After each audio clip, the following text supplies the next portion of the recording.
How are you? I'm doing good. How about you guys? Yeah, doing great, doing great.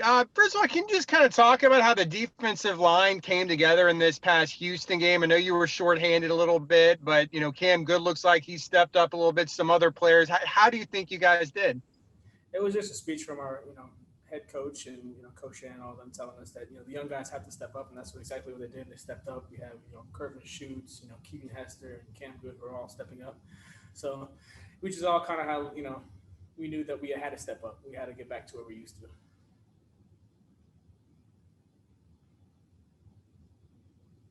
And Anthony, what can you say a little bit more about Cam Good? Just he's gonna have a bigger role now through the rest of the season. What have you seen from him just as he's moved through his second year here in the program? The maturity. He's definitely matured. Coming from a freshman to I think he's a true sophomore now, I believe. His maturity has definitely increased. He's an all-around athlete, explosive, strong. He has speed. His attention to detail is definitely increased. And can you just talk a little bit about how the season has gone, just expectations-wise for you? Is it what you expected, just in general? And just talk about a little bit about that. Going into the season, we honestly, or me personally, I didn't know what to expect, especially with COVID. We have to adapt and overcome with the different protocols and dealing with not knowing we have to postpone a game. So obviously, we all expected to go 1-0 every week. And that's the main thing for everybody. But kind of the uncertainties were there. So I guess for me, I didn't really know what to expect other than going 1-0. Anthony, you talked about the message the coaches gave you guys about, the younger guys stepping up. Did you guys as players talk about it? I mean, losing 4 starters is something that most teams don't go through. Did you guys have a discussion amongst yourselves what you needed to do? Yeah, I mean, I believe per group, each group talked about it a little bit.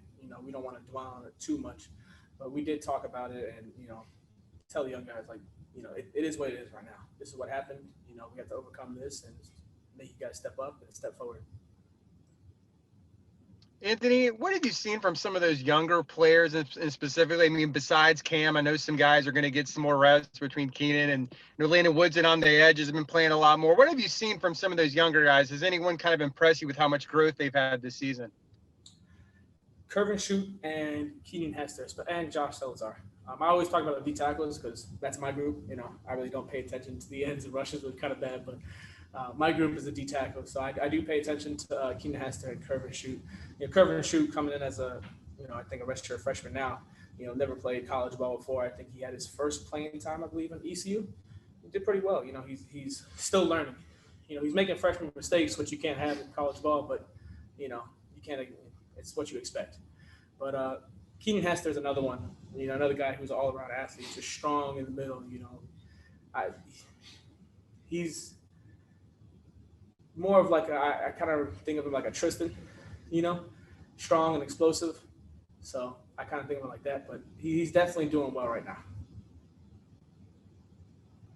And Anthony, obviously, you mentioned a bunch of young guys there. So for you, being the elder statesman, as it were now, does that sort of change your role as a leader in that room? Because obviously there's no Kane Tounier, no Kalia Davis. So are you seen as sort of the alpha leader among the players in that room?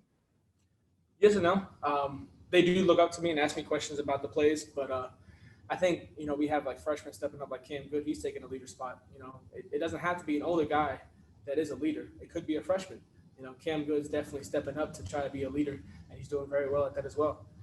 So when they look up to me, they basically just ask me about the plays. I have more experience with knowing the plays and knowing where it's coming from, compared to the freshman.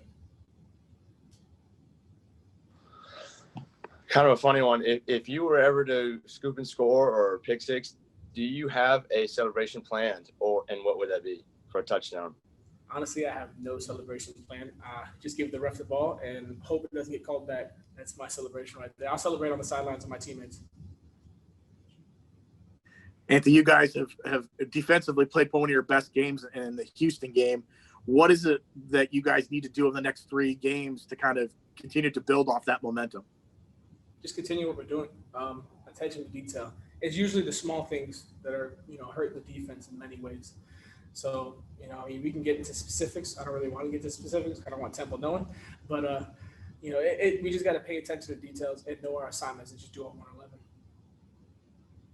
Anthony, you guys were on the road a lot in the first half of the season, but this final month, you're not going to leave the state of Florida. Does that excite you as players that you don't have to worry about getting on the road every week and you got some home games coming up? Definitely. We always enjoy playing in the bounce house and playing in the state of Florida. I know for USF, we go down to Tampa. So we're all excited just to stay in the state of Florida.